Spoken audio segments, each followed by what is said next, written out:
desejo do apóstolo ali sobre muitas coisas que aconteciam.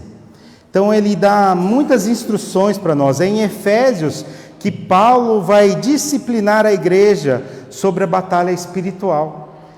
É em Efésios, obrigado, Van.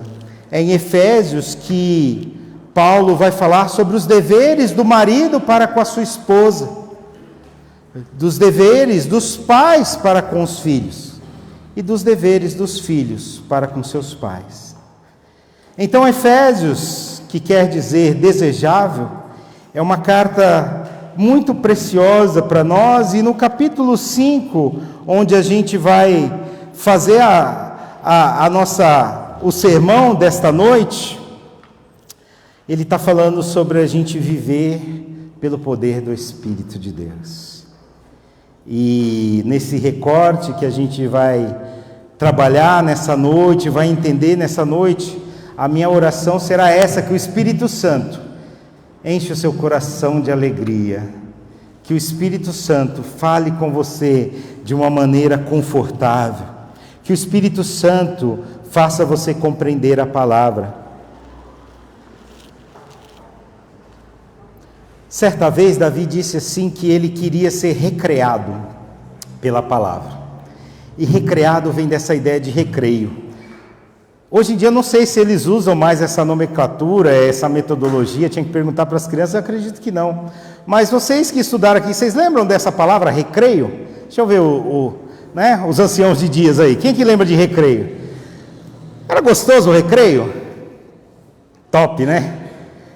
Muitas vezes eu, como estudante, irmãos, o que eu esperava na escola? A gente vai para estudar, não é? Pelo menos nosso pai espera que a gente estude. Mas o que a gente esperava mesmo?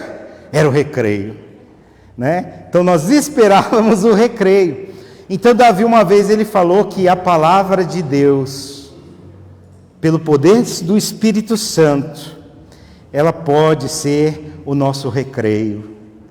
E o desejo do meu coração nesta noite é que você possa se recrear na palavra. Que a palavra entre na sua mente, no seu coração, de uma maneira suave e de uma maneira recreativa. Porque às vezes nós temos dificuldades ainda enquanto cristãos em compreender que o que Deus quer para nós é o quê? Felicidade, alegria. E as coisas que talvez tenham nos deixado tristes ou não tem produzido alegria em nós, é tudo aquilo que vai, batalhar com Deus. Toda vez que você tem um encontro com Deus, você é feliz, você é alegre. Eu não sei o que, acho que a minha tela está desligada aqui também, eu não sei, ou Glauco. Eu já estou dando trabalho, já pedi água, pedi para tirar a gasofilaço, aí depois vocês falam que eu sou muito exigente, mas vem tudo, está tudo falhando, aí agora eu sou exigente. Eu saí daqui de manhã, quem estava aqui comigo de manhã estava tudo funcionando. Eu não sei o que aconteceu aí, é só para não ficar aqui olhando assim. Efésios 5, 15, diz assim: portanto, sejam cuidadosos em seu modo de vida, não vivam como insensatos, mas como sábios. Aproveitem ao máximo todas as oportunidades nestes dias maus. Não hajam de forma impensada, mas procurem entender a vontade do Senhor. Amém? Feche seus olhos, deixa eu orar com você mais uma vez. Deus Pai, nós diante do texto sagrado, queremos agradecer ao Senhor pela oportunidade de mais uma vez estar sendo ministrado pelo Senhor. Ministrados, ó Pai, pela Tua Palavra e pelo Teu Espírito Santo. Paizinho querido, eu peço que este sermão seja cuidado por Ti e entregue aos nossos irmãos pelo poder do Teu Espírito. Eis-me aqui, Senhor, usa-me poderosamente para a honra e glória do Teu nome. Para isso me preparei, Senhor Deus, e que agora eles não possam, ó Pai, mais escutar uma voz humana, mas que eles possam entender a Tua boa, perfeita e agradável vontade. Que o Senhor fale com os nossos irmãos, e se tem alguém aqui em nosso meio que precisa de salvação, Deus, que o Senhor revele-se a ele nesta noite, como uma noite aceitável ao Senhor, como um dia de festa nos céus, como a noite de salvação, onde o Senhor revelará mais um nome escrito no livro da vida, Senhor. Agradecemos ao Senhor por esta noite e assim o fazemos, no nome de Jesus. Amém. Então, nós estamos no tema deste mês, falando sobre a vontade de Deus. E essa vontade de Deus, nós vamos descobrir que ela tem muitas coisas a serem ensinadas para nós. A vontade de Deus, neste sentido, ela acaba sendo plural, ela acaba sendo diversificada, ela acaba sendo como quando a gente recebe aquela caixa de bombom, né, saborosa, deliciosa de presente, e tem vários bombons de vários sabores, de vários tipos. Não sei se vocês gostam de bombom aqui, mas eu gosto bastante de bombom, né? Acho que esse é o problema, às vezes eu gosto até demais do bombom, né? Queria eu gostar menos. E o bombom, ele vem, então essas caixas vêm sortidas, né? De maneira que você tem aquele de sua preferência, mas tem alguns ali que você talvez possa até não gostar muito, mas ele também não deixa de ser bombom. É verdade? Às vezes você pode não gostar. Aí eu descobri uma coisa, que tem gente que gosta de bombom, que para mim é ruim, né? Eu sou do tempo daquela caixa garoto, e tinha um bombom que eu não gostava. Vamos ver se você se identifica comigo. Que era um bombom Caribe. Quem não gosta de Caribe? Deixa eu ver. Eu descobri que agora tem gente que é fanático por esse bombom Caribe. E eles vendem o pacote do Caribe no Mercado Livre. Eu falei, meu Deus, como é que pode? Eu falei, o gosto é muito peculiar. Por que eu estou fazendo isso, irmãos? Porque a Bíblia, às vezes tem uma palavra que para você, ela entra desconfortável, mas é aquele elemento que a pessoa precisa. É isso que vai mudar a vida. É isso que vai fazer a diferença. Os programas da igreja, os eventos da igreja são bons, são para que nós participemos. Ontem nós tivemos reunião de homens, nós tivemos encontro de mulheres, nós tivemos encontro da juventude. Olha que bênção! O Espírito Santo, de uma maneira dinâmica, agindo na vida das famílias. E nós tivemos momentos felizes, então é muito bom os programas. Mas esses programas não significam nada se a palavra de Deus não fizer morada em nosso coração.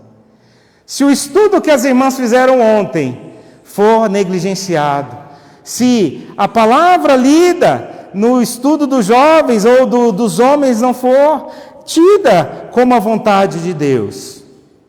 Então, por isso, Efésios vai dizer para nós esta questão da vontade de Deus para a sua vida.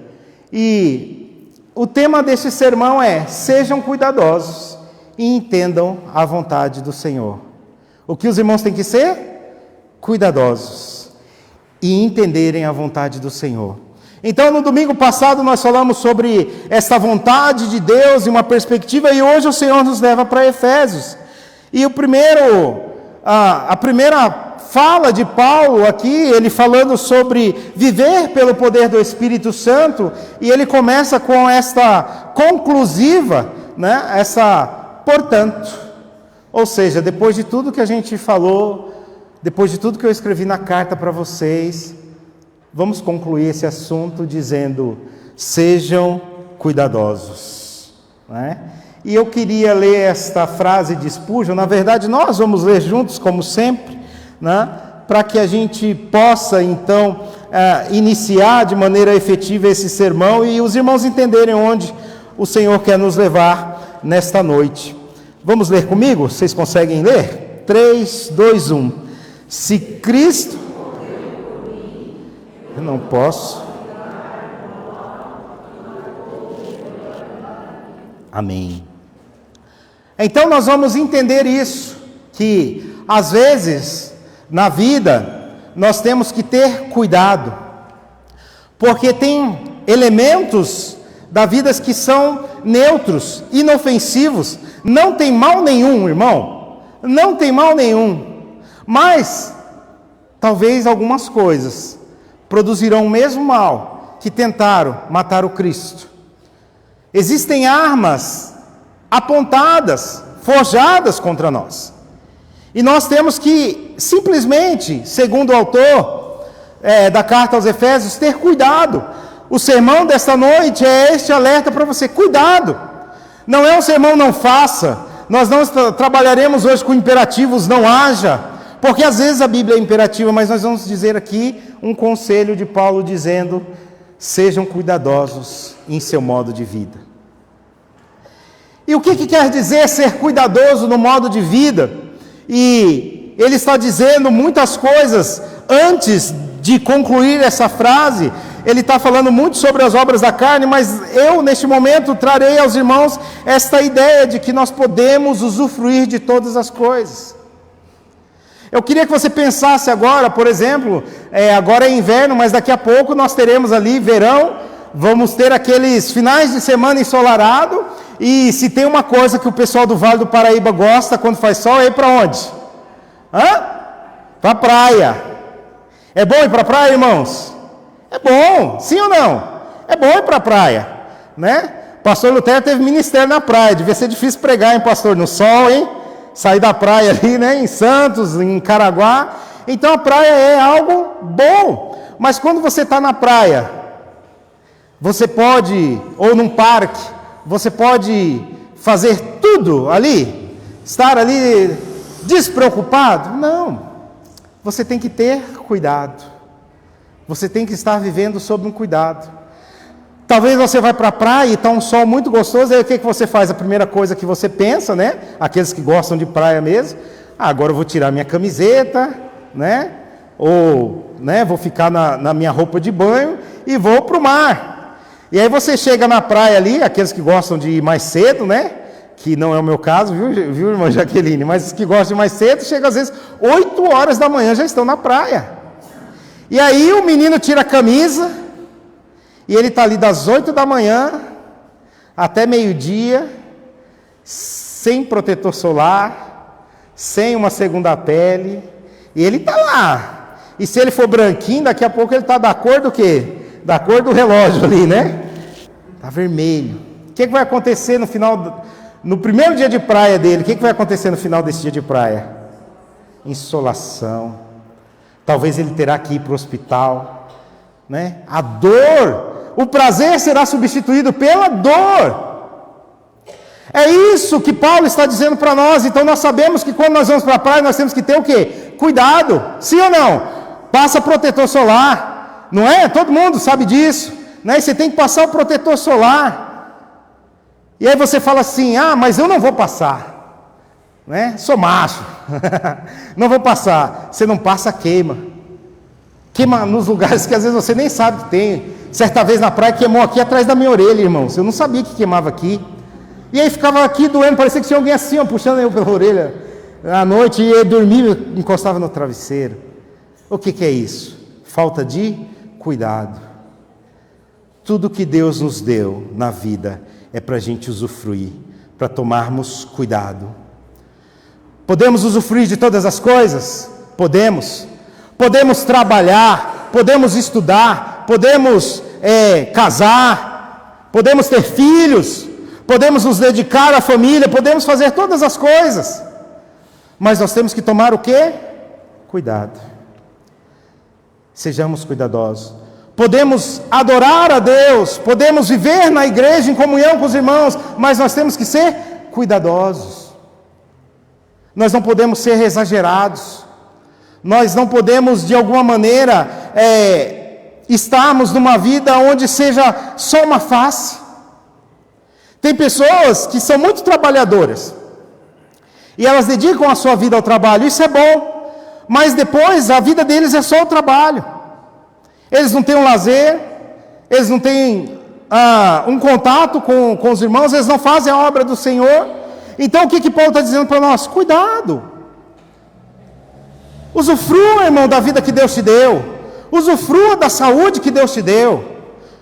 Joga o seu futebol. Assista às suas novelas.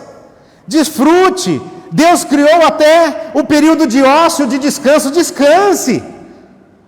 Mas tome cuidado. Não seja você e eu demasiadamente justo. demasiadamente equivocado nas coisas. Não sejam assim. Paulo está dizendo para nós, portanto, sejam cuidadosos em seu modo de vida. Pare, preste atenção como você está vivendo e seja cuidadoso, cauteloso, tanto quanto aquele que passa ali o protetor solar diante do sol. O problema de estar debaixo do sol, o problema estar no sol, irmão? Não, o problema está em que você não soube compreender e viver a vida debaixo do sol. Coma a comida que você goste, mas aprenda também a experimentar coisas que você não gosta. Aprenda também a agradecer por aquilo que de repente não lhe causa o extremo sabor. Porque tem dia que é o dia da festa, mas vai ter dias que às vezes é o dia do velório. E a vida é assim, e a vida nos impõe essas questões. Então o que Paulo está dizendo para nós, enquanto igreja, enquanto cristãos? Sejam cuidadosos.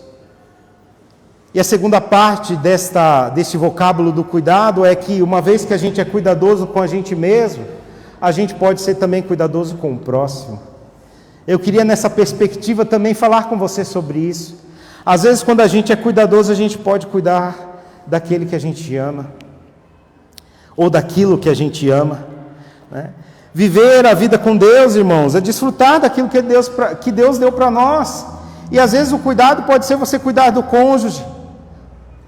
Às vezes viver uma vida de cuidado é você cuidar daquelas pessoas que estão no seu entorno, da sua família. É cuidar às vezes até do seu vizinho. Talvez tenha como que eu cuido do vizinho? Talvez ele, por algum equívoco, deixou uma torneira aberta ali no quintal dele, no jardim dele. E você pode alertá-lo, né? Em vez de você ter uma postura de falar, nossa, né? Olha que tolo. Vai vir a conta. Tem gente que é assim, que vê o mal acontecendo e não faz nada. Não, irmão, sejam cuidadosos. Cuide dos seus vizinhos, cuide dos seus parentes, cuide dos seus amigos, cuide da sua família, cuide da sua igreja. É nesse sentido que eu vivo uma vida de cuidado, porque tem gente que talvez está cego do entendimento, achando que ele só precisa cuidar de si, da sua família. E Deus está nos ensinando que a vida cristã não é assim. Imagina se Jesus, lá no céu, decidisse só cuidar do céu, e não cuidasse de nós. Algumas pessoas acreditam isso, que Deus está longe, sem olhar para nós. Não, até hoje, a Bíblia diz que Jesus Cristo é o nosso intercessor. Ele está à destra de Deus Pai, sabe fazendo o quê? Intercedendo por nós, rogando por nós. Mas Ele já morreu na cruz, Ele precisaria interceder por nós, mas isso é o amor de Deus, é o cuidado. Então viver uma vida, sejam cuidadosos no seu modo de vida, pode ser eu cuidar de mim mesmo, eu me preservar, eu cuidar da minha saúde, eu não abusar das coisas, mas pode ser também, irmãos, eu cuidar da pessoa que está do meu lado, eu cuidar do meu irmão, da minha irmã, eu olhar para a igreja de Cristo com amor, né? E aí, se a torneira do seu vizinho está esvaindo em água, se você tem liberdade, vai lá e fecha, né? Se você não tem essa liberdade, fale com ele, fale, olha, né? Certa vez, nós ainda lá na Pensilvânia, no prédio antigo, eu cheguei no templo lá e as luzes do templo, nosso vizinho, de frente estavam ligadas.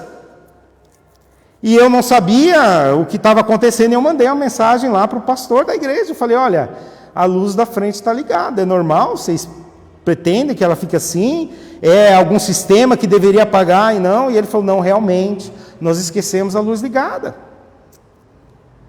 Eu tinha obrigação de fazer isso? Eu precisava? Não, mas é o cuidado. Eu gostaria que, se alguma vez a gente deixasse a luz ligada aqui, alguém nos avisasse. Por quê? Porque nós estamos economizando. Então, eu queria chamar você, para que você, lendo essa palavra, entendesse que o apóstolo está dizendo para você, ó, portanto, e ele poderia escrever seu nome aqui, poderia dizer assim, portanto, Wanderson, seja cuidadoso em seu modo de vida. Cuidado, irmãos, sejam zelosos, cuide da sua vida, cuide uns dos outros, não viva só para si. Viver para si é muito ruim. Viver para si não é a vontade de Deus. Então qual que é o tema do nosso mês? Quando eu faço a vontade de Deus. E a vontade de Deus é que eu seja cuidadoso no meu modo de vida. Seja cuidadoso. Depois, para a gente ser cuidadoso, como que eu tenho que viver? Vivam como sábios. A Bíblia diz em Provérbios, se alguém é falto de sabedoria, peça a Deus, que Ele dá deliberadamente. É como se a gente pudesse dizer que a sabedoria fosse um grão, do tamanho de um caroço de areia. É como se você chegasse para Deus e Deus jogasse para você um caminhão de areia na sua vida. Pastor, eu não sei ser sábio. Peça a Deus, peça sabedoria. A sabedoria é esse princípio que disse daquele que entende ou tem conhecimento profundo sobre algo ou sobre muitas coisas. Ser sábio é ter conhecimento, é saber utilizar as coisas. Então, o apóstolo segue dizendo para nós, não vivam como insensatos, mas como sábios. Vivam como sábios. E como que a gente vive como sábio? Conhecendo as coisas, conhecendo os nossos limites, conhecendo as nossas vontades, conhecendo, como a filosofia humana já dizia, conhece-te a ti mesmo. É preciso que você conheça o que te irrita, o que te deixa nervoso, o que te acalma. Você precisa ter conhecimento dessas coisas. Você precisa entender o que está te causando mal. Tem gente que às vezes está vivendo uma vida e está falando, nossa, eu não sei, eu estou vivendo angustiado. É imponderável que você conheça o que está lhe causando angústia. Porque isso é viver cuidadosamente. Conhece os seus limites. Porque se a gente conhece os nossos limites, a gente consegue, inclusive, saber o que a gente pode estar tendo bastante acerto e o que a gente está falhando. Porque nós somos seres imperfeitos e nós vamos muitas vezes errar, mas tem horas que a gente acerta, tem horas que você está fazendo a coisa certa, tem horas que você está na maneira correta, e é isso que Deus deseja, que você viva da maneira correta. Ser sábio, também no preceito bíblico, é viver em retidão. O que é viver em retidão? É não cair, é não atender às pressões. Então fazer a vontade de Deus é viver de maneira sábia. E o apóstolo vai dizer isso para nós, e a gente pode entender que as áreas da nossa vida têm que ser investigadas, irmãos. É muito curioso quando a gente olha para as áreas técnicas. As áreas técnicas têm alguns protocolos, algumas normas, né? As normas técnicas de segurança. Vocês já ouviram falar de segurança do trabalho? O que é a segurança do trabalho? Por que existe segurança do trabalho? Porque a ideia é que nós, uma vez sendo produtivos, exercendo o máximo do nosso conhecimento, a gente não perca os membros da nossa mão, a gente não seja decapitado. Tem trabalhos que são muito braçais, e às vezes tem trabalhos que são muito técnicos, e mesmo assim vão fazer mal às pessoas. Então as normas, as NBRs, né? Quem gosta de NBR? Tem alguém que gosta de NBR aqui? As NBRs aquele calhamaço de norma técnica, faça isso. Condomínio, quem vive em condomínio? Deixa eu ver, prédio, olha aí. Você entrou no prédio, se você já ganha um manualzinho lá, né? O que eu posso fazer ou não fazer? Por quê? Porque as regras, o direito, ele quer trazer para nós o quê? A sabedoria. Tem pessoas que são tolas. Sabia disso? E aqui o tolo não é no sentido do tolo que do palhaço, né? Do bobo, da corte, mas são tolas porque não tem conhecimento, né? E aí ele tem uma necessidade de ter uma norma. Não faça isso, né? Não entre, se você vai visitar uma fábrica, está lá, não ande na linha pontilhada, não saia. Por quê? Porque se sair você pode ser atropelado. E na área técnica, e na área que não é braçal, que não envolve serviço manual, você pode comprometer legalmente uma empresa, fiscalmente, fazer um erro. Vou contar uma história para vocês entenderem o que eu estou dizendo aqui e a gente chegar para esse recorte da nossa Bíblia. Certa vez tinha um sistema na empresa que eu trabalhava que eles geraram uma automação de pedido. Então eles faziam as compras, né? Tem uns sistemas das empresas que fazem as compras, né? Então tem a compra automática. É como se hoje já tem uns aplicativos aí que tem compra automática. Se você entrar em alguns supermercados aí, ele tem a compra que você fez no mês passado, você clica lá, repetir a compra, né? Chibata tem isso aí, acho que o Spanium, alguns mercados já tem isso, né? Estou fazendo publi nem sem ganhar nada, né? Então eles têm isso. E aí você tinha um sistema lá, né? Um SAP que tinha uma compra e um operador pegou e simplesmente ele foi lá e ele clicou lá. E na cabeça dele não estava funcionando. E para o sistema estava assim, compra. E aí, né? Eu acho que eu não tinha orado muito nesse dia, não estava no ministério ainda. Com quem que caiu o chamado? Tem um problema, uma falha no sistema aí, no SAP está tendo uma falha aí. O software tá fazendo a compra sozinho.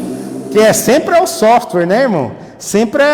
Nunca é o operador, é sempre a máquina. E aí, eu falei, mas como que você está sabendo, né? Analista tem que analisar, certo?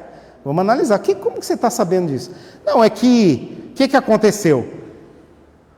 A empresa, no caso era açúcar, ela tinha recebido recentemente um pedido de toneladas de açúcar. E aí ela recebeu 3 pedidos. Da mesma proporção de tonelada. Ela falou, não é possível, né? Nem que eles fizessem muito pudim, calda de caramelo, tinha já gasto todo esse açúcar. E aí o cara, parceiro, irmãos. Por quê? Para vocês terem uma ideia, o sistema é automático, então ele gera o pedido, sai a fatura, faturou, o que a empresa tem que fazer? Pagar. Ele podia mandar, 8 carretas de açúcar. Problema da empresa, quem mandou fazer? Ele desconfiou, foi parceiro, ligou e falou, acho que tem alguma coisa errada no sistema, chegou outros pedidos aqui. E aí começou a investigar o sistema lá. Por quê? Porque alguém, essa é a conclusão, né, para ser rápido. Alguém estava achando que o sistema não estava computando. E estava fazendo o quê? Apertando o botão que ele achou legal. Por que ele estava fazendo isso? A gente olha e fala, que tolice, mas é falta do quê? De conhecimento. Ele não sabia operar. Sabe o que ele estava querendo fazer, irmãos? Ele estava querendo tirar um relatório da compra passada. Ou seja, ele estava querendo saber o que comprou. E aí ele dava para imprimir o relatório e não imprimia. Dava para imprimir e não imprimia. Mas o que o sistema estava entendendo que ele estava fazendo? Comprando. E ele estava comprando e comprando e comprando. Né? Igual seu filho quando entra lá no aplicativo de jogo e fica dando... comprar as ferramentas lá, que isso eles aprendem muito fácil, né? O que é a sabedoria, irmãos? Conhecimento. Você quer viver uma vida sábia? Vivam como sábios. O que você tem que conhecer? Conhecer a si mesmo, conhecer o sistema que opera, conhecer a Deus. Quem opera seu coração? Quem opera a sua cabeça? Hoje, talvez você está andando perfeitamente, tudo certinho, daqui a pouco amanhã dá o famoso piripaque. E aí? Por que está dando isso? Tem que entender, tem que compreender. Então, vivam como sábios. Utilizem as ferramentas que Deus deu para vocês de maneira eficiente, eficaz. A gente precisa conhecer quem nós somos e o que somos. Sabedoria precede esse conhecimento. Nenhum de nós aqui será sábio sem conhecer Deus, sem conhecer a nós mesmos. Então é você olhar para dentro de si e falar assim, pastor, e às vezes eu converso com alguns irmãos, com algumas irmãs, e eles falam, pastor, eu tenho problema nessa área. Excelente, você descobriu, porque se você não descobre isso, você vive com um problema. É os pedidos de toneladas de açúcar sendo feitos, e sabe o que vai acontecer? Se não resolver lá na frente, vai estourar na sua vida. Vai estourar em depressão, vai estourar em esquizofrenia, vai estourar em problemas psicossomáticos. vão surgir problemas na sua pele, e às vezes você não está entendendo o que é, e às vezes é você mesmo que não está conhecendo os seus limites. Você precisa descansar, você não descansa. Você precisa se alimentar bem, você não se alimenta. E a gente está falando muito de coisas materiais agora, mas com um sentido que eu quero dizer que você precisa alimentar seu espírito. Às vezes você está maluco da cabeça porque você não está conhecendo Deus. Você está se entregando às suas paixões porque você não está conhecendo a vontade de Deus. E sabe o que todo homem e toda mulher vai fazer, meus irmãos? Vai se entregar às suas paixões, porque é a forma mais natural. É o nenenzinho que pega a coisa do chão e põe na boca, porque no desejo dele ele precisa colocar algo na boca, e ele não está pensando em nada, ele só está seguindo ali os seus desejos. Então ser sábio é conhecer a nós mesmos, e é conhecer ao Senhor e Criador. E nesse sentido, para fixar isso na sua cabeça, mais ou menos aqui, eu tenho aqui um microfone, e esse palco aqui, ele... acima da estrutura de ferro, ele é de madeira. Então eu posso chegar aqui na igreja, e olha aqui, presta atenção, porque tem gente vivendo assim, talvez, na nossa comunidade. E eu posso ver que tem um prego aqui que está solto. É um problema? Sim ou não? Sim. E aí eu falo, nossa, tem um problema, o prego está solto. O que eu vou fazer? Eu preciso pregar o prego, bater o prego. E o que eu tenho na minha mão? Eu tenho um microfone. Esse microfone acho que dá, hein? Acho que ele é resistente. O que eu vou fazer? E eu passo a minha tarde aqui, pregando os pregos do palco com o quê? Com microfone. O que é isso? Isso é falta de sabedoria. Isso é não compreender as ferramentas que eu tenho na mão. O microfone, ele pode até servir para bater no prego ali e pregar o prego, mas ele foi desenvolvido para isso? Ele foi feito para isso? Não. E o que vai ser o resultado da minha pregação? O resultado dessa pregação não será benéfico. Eu vou ter destruído um material de valor muito agregado, talvez até insubstituível. Hoje, não é o caso nosso, mas tem microfones aí que custam até 15 mil, 20 mil reais. Extremamente caro. Imagina, né? Pregando um prego com um microfone de 20 mil reais. Como que a gente chamaria essa pessoa? De tolo. Você é tolo. Então o que eu estou dizendo para você? É que a sua vida, às vezes você está vivendo, pregando prego com microfone de 20 mil. Quando você deveria usar o quê? Um simples martelo de quantos reais? Sei lá, nem sei quanto que está, 5 reais, 7 reais. Hoje Shopee tem coisa até... Você duvida, você fala, meu Deus, será que eu vou comprar isso? Vai chegar, o frete é mais caro que o martelo.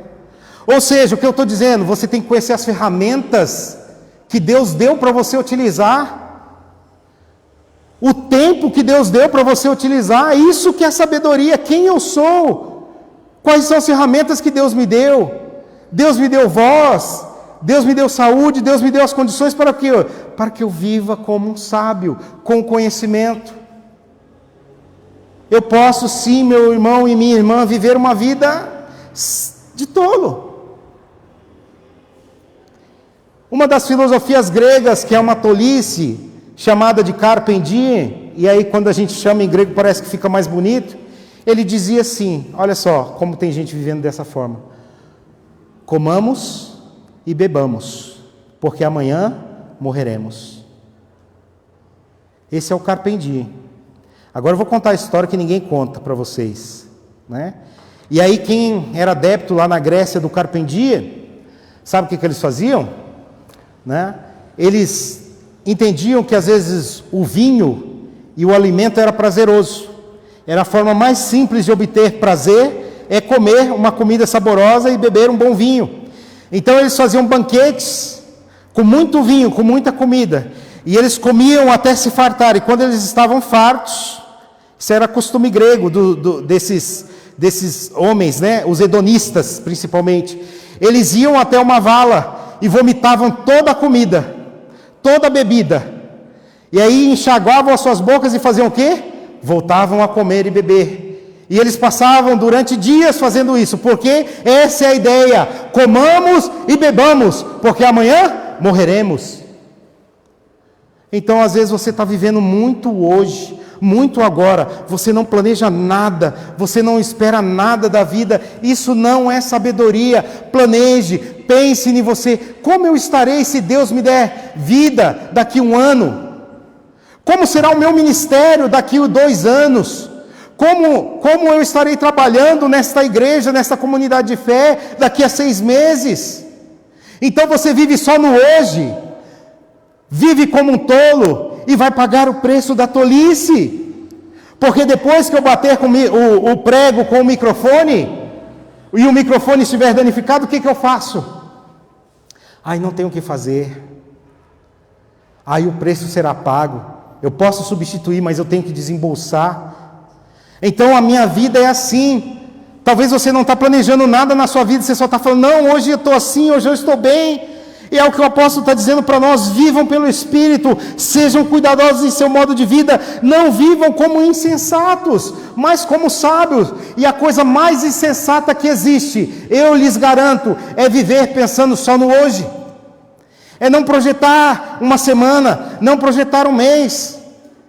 É aquela pessoa que ela chega às vezes no trabalho e na primeira coisa desagradável ele fala assim, não, vou desistir, né? Chega, quero minhas contas, porque eu sou dono de mim, e aí depois vai ficar ali 6 meses desempregado, às vezes 1 ano desempregado. Por quê? Porque tomou uma atitude, o quê? De um tolo, não conhecia as ferramentas. Deus deu ferramentas para você, meu irmão e minha irmã. Ele deu ferramentas para a gente utilizar, e esse é o último ponto da mensagem, como a gente usa essas ferramentas. Não ajam de forma impensada, mas entenda a vontade do Senhor. Existe um privilégio que todo ser humano, todo homem, toda mulher recebeu de Deus. Hoje nós estudamos aqui na IBD sobre a imagem e semelhança. E o que é que Deus nos deu diferente de um cão, diferente de um cavalo, de um asno, de um jumento, de um rinoceronte? Deus nos deu uma mente que pensa. Todo indivíduo capaz, ele tem uma mente que ele consegue raciocinar, fazer conta. Ele pode ter dificuldade de abstração. Talvez ele não vai saber fazer as contas da matemática pura, moderna, atual, mas ele sabe, de uma maneira mais rudimentar, ele sabe pensar. É isso que Deus precisa que eu e você façamos. Pensemos, raciocine, não aceite tudo que vem a você. Pense, será que isso é bom? Será que isso faz bem para mim? Comecei agora a fazer tal coisa, né? Será que isso está fazendo bem para mim? É preciso pensar. Então, quando a gente pensa, a gente está sendo levado nesse sentido a mover a nossa vida diante do quê? Diante daquilo que Deus nos deu, que é a imagem e semelhança. E sabe qual é a melhor maneira de se pensar sobre a vida? É quando a gente coloca o nosso problema, a nossa dificuldade, a nossa rotina e as nossas práticas em oração diante de Deus. É impossível você orar sem pensar. Por isso, diferente de outras teorias, no cristianismo, quando você medita, você não esvazia sua mente, você enche a mente. E enche principalmente do quê? Da graça de Deus.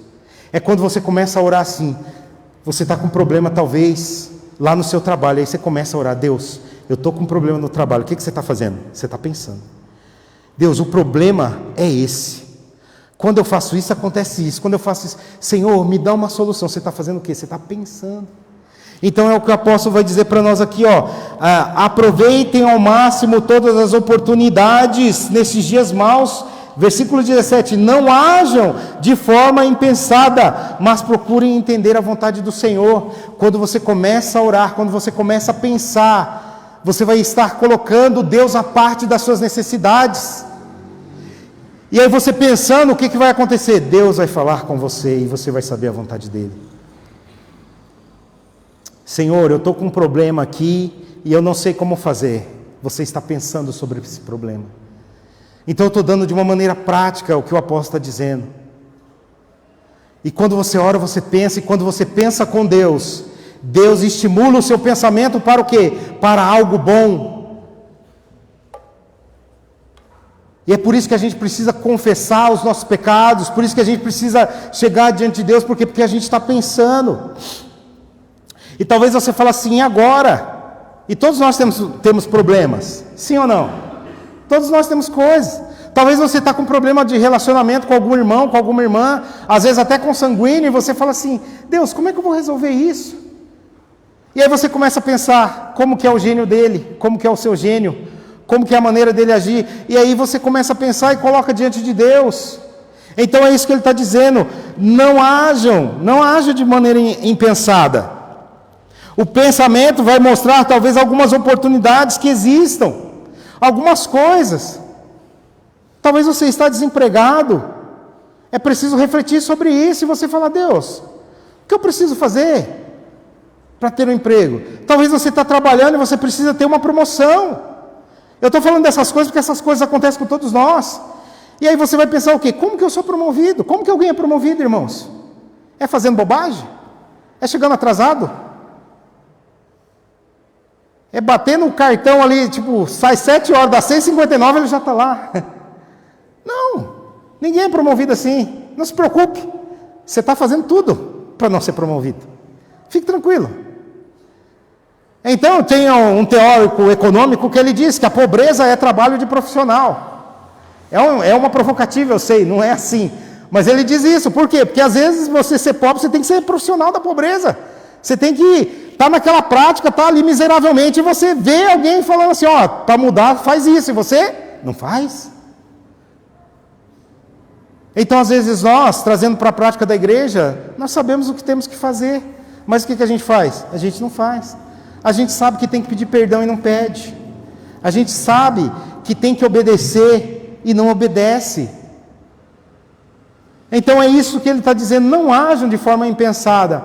Uma forma impensada é quando você, de súbito, vai tomar atitude. E aí tem muitas coisas que vão fazer você agir de forma impensada. Que coisas são essas? Ideologias, filosofias, álcool, drogas, sexo, todas essas coisas vão fazer você agir de forma impensada. Uma pessoa que está roubando, olha só, uma pessoa que está roubando um banco, meus irmãos, ele trabalha no banco, ele está roubando o banco, só tem cara fera de matemática no banco. Satanás cega o entendimento dele, que ele para de fazer o quê? Pensar, porque se na primeira vez, aí você vai dizer, mas ele era incrédulo, sim, ele era incrédulo, ele já era servo ali do inimigo, mas vamos supor, se você como crente, trabalhando numa instituição financeira, você pega ali 10 contos que não é seu, e você pensa sobre isso, é esse o desafio que eu quero, uma igreja que pense, você só pensa sobre, o que eu fiz, será que está certo? E aí se você pensar só assim, já vai ser excelente, mas imagina você ainda levar para Deus, Deus, eu peguei 10 contos ali no banco que não era meu, está certo isso, Deus? O que vocês acham que Deus vai falar para você? E aí Deus vai te dar uma estratégia, vai lá, devolve, pede perdão, fala que você foi, sim ou não? Agora você fala assim, peguei 10 contos, foi fácil. Olha só, astúcia de Satanás. Aí você fala assim, vou pegar mais 10 amanhã. Mal você sabe, que já tem alguém falando, sumiu 10, vamos achar. Opa, sumiu mais 10 hoje, na cabeça do tolo, do que age sem pensar, eita, tá fácil, estou pegando 10 toda hora. E o que está acontecendo? Ele está criando uma coisa chamada rotina.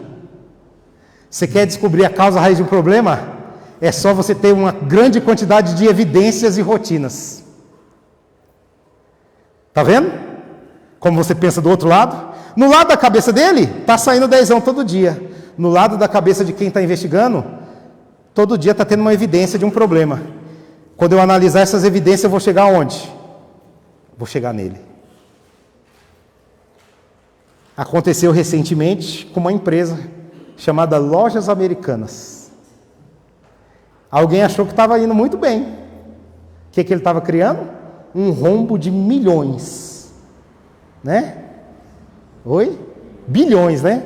Bilhões. Tá fácil investigar, irmãos? Facinho. Vão chegar fácil. Por quê? Porque é difícil esconder 1 bilhão. Você já tentou esconder 1 bilhão? Já? Quem aqui tentou esconder 1 bilhão? Olha, pegadinha, hein? Já, seu irmão falou, eu já tentei, pastor. Né? Eu nem sei quanto que é, né? Eu acho que nem se eu contar areia, eu teria 1 bilhão. Então, irmãos, o que Paulo está dizendo para a igreja de Éfeso é: sejam cuidadosos do seu modo de vida. Desfrute da sua família, desfrute da sua casa, desfrute da sua saúde, desfrute daquilo que você tem, mas com cuidado.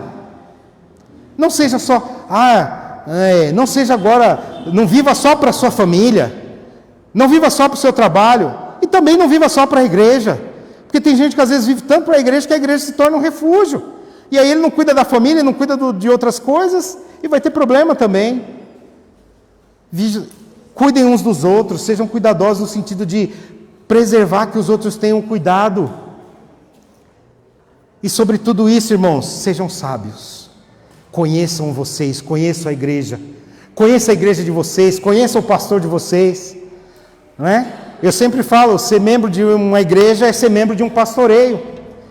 E aí depois que você entrou nesse pastoreio, você não pode reclamar das ações do pastor. Mas você tem toda a liberdade de escolher a comunidade de fé que você vai servir. Não é? Tem alguma lei no Brasil que impeça você ser membro de qualquer igreja? Ou até não ser membro de nenhuma igreja? Não tem. Mas uma vez que você entra lá, você tem que seguir o quê? A cartilha da igreja. O modus operandi da igreja. Porque senão é o quê? Rebeldia.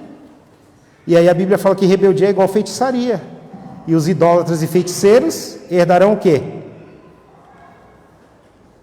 Então isso é palavra.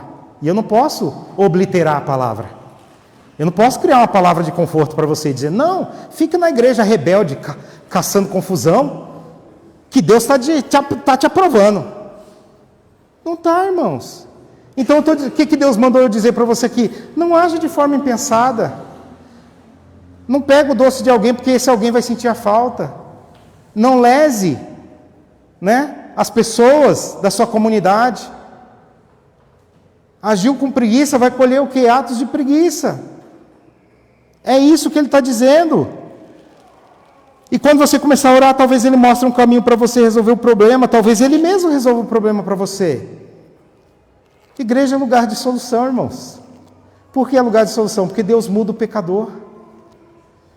Porque loucura, irmãos, é querer mudar a vida fazendo as mesmas coisas.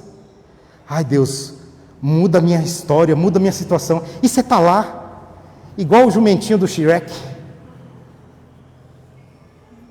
Não tem como. Como que Deus muda a sua história?